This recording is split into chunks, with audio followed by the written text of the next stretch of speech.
We are on the last section of the chapter, perimeter, circumference, and area. This is likely to be at least somewhat familiar to you. You can probably find this information in the study guide as well. But if you have a square, the perimeter is just 4 times the sides because the sides are equal. Remember, perimeter is the length around. And the area is s squared because it's just s times s. In a rectangle, the perimeter will be 2 times the length plus 2 times the width, and the area is length times width. Triangle, obviously the perimeter is one side plus the other side plus the third side, and the area is 1/2 the base times the height. Notice that base and height have to be perpendicular to each other. By nature, by definition, that's base and height. They need to be perpendicular. So area is 1/2 base times height. Circle, diameter is all the way across, radius is 1/2. The circumference is like the perimeter.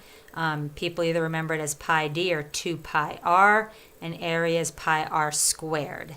Makes sense that area is the r squared formula. You know, you guys roll around in your head, is that 2 pi r or is it pi r squared?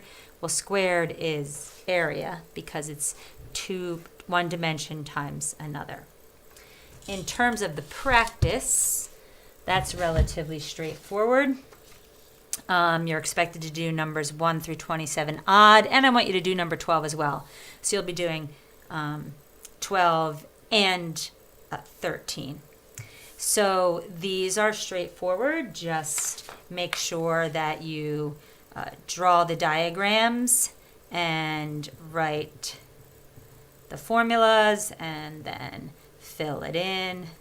1/2, 24 yards times the height, 16 yards, and do the math. 1/2 of 24 is 12. 12 times 16 is 16 times 10, 160, plus another 2 16s, 32, 192.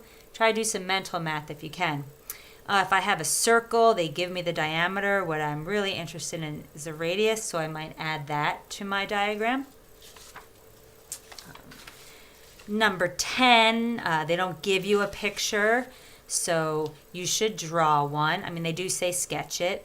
In this case, I labeled the dimensions generically, base and height, and then over here I indicated their quantities, wrote the relationship, plugged in the units. When I have yards times yards, I end up with yards squared. Number 14, you'll have to do 12 and 13. I wanted to show you how you could do this on your paper, or how you should. I drew the triangle on plain paper, and then I indicated what the coordinates were. And remember how this side's relatively easy. I'm just going from 3 to -3. It's a vertical segment. So that side's just 6. There's a 0 in here, right? Up 3, down 3, total 6. Well, how can I figure out what this side is? Well, this is where we use our Pythagorean theorem. In the x-axis, if I go from -3 to 2, I've gone 5, and in the y-axis, if I've gone from 3 to 1, that's 2. So down here, again, you can see that 1, 2, 3, 4, 5, 1, 2. So 5 squared plus 2 squared equals c squared. So 25 plus 4 equals 29. So c is the square root of 29. A squared plus b squared equals c squared. So c squared equals 29. C equals the square root of 29. Technically, c would be plus or minus the square root of 29, but since we're talking about geometry, it's only, or length, it's only the plus. And you could do the same thing. And they tell you to use decimals. You guys can now put that in your calculator. In this case, it's 1, 2, 3, 4, 5. 1, 2, 3, 4. So again, I can see that from here. -3 to 2 is just 5. -3 to 1 is 4. So 5 squared plus 4 squared, I'll call that b, equals b squared. 25 plus 16 equals 41. So b is the square root of 41. and you can figure that out. But I just wanted to remind you how we can use the Pythagorean theorem. Technically, you are using the distance formula. X2 minus x1 would be -1 squared. Remember, the distance formula is x2 minus x1 squared. What's the difference in your x's? And then y2, whoops, not y squared. y2 minus y1 squared. So a squared plus b squared, take the square root. A squared plus b squared, take the square root. Whichever way you guys decide. This is a classic unit conversion. If I want to go from inches squared to feet squared, remember that's 78 inches times inches. I'm going to put that over 1. So for every inch, that counts for 1 foot. So I want to get rid of my inches, so I'm going to put inches on the bottom, feet on the top. 1 foot for every 12 inches. And that gets rid of 1 dimension of inches, and then to get rid of my next dimension of inches, I need to do it again. So it's not 78 divided by 12, it's 78 divided by 144. So my inches canceled, and I'm left with feet times feet, or feet squared. And when I do that, I get 0.54 feet squared. So it seems interesting that 78 inches squared is only half of a foot squared. But that's how it works because it's two-dimensional.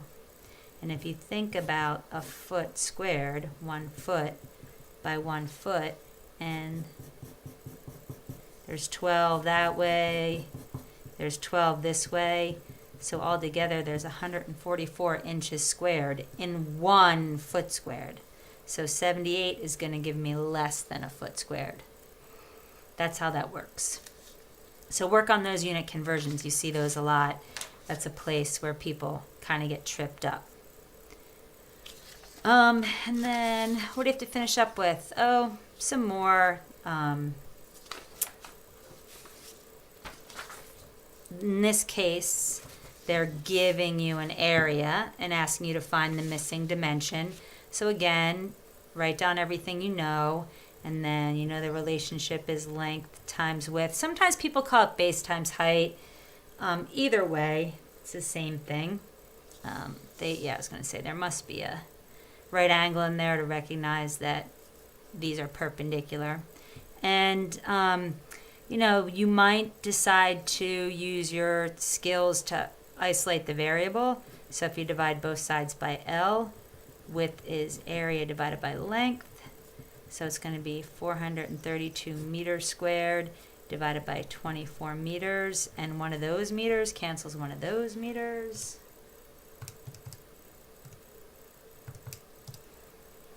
And I get 18. Width is 18 meters. If you put the 432 in here and then put the 24 in there and then divided both sides by 24, that's fine. Again, isolating the variable first tends to be helpful if the formula is a bit more complicated. In this case, not a big deal. Either way, just don't forget your units when units are given. And in number 25, you're just going to have to draw your own picture. Same idea. Note here, area is base times height. And in this case, even though they're telling you this is 15, the base of the triangle is still only 21.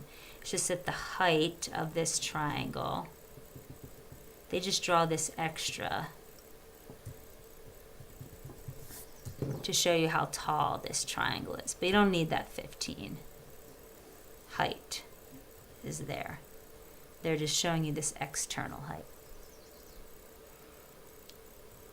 I think you're good to go. Just remember that after you finish this section, you should do the practice test, check your answers. When you come back, I'm going to say, you guys ready for the test? And hopefully I'm going to hear a lot of yeses, maybe a few questions. And then we can just keep on rolling.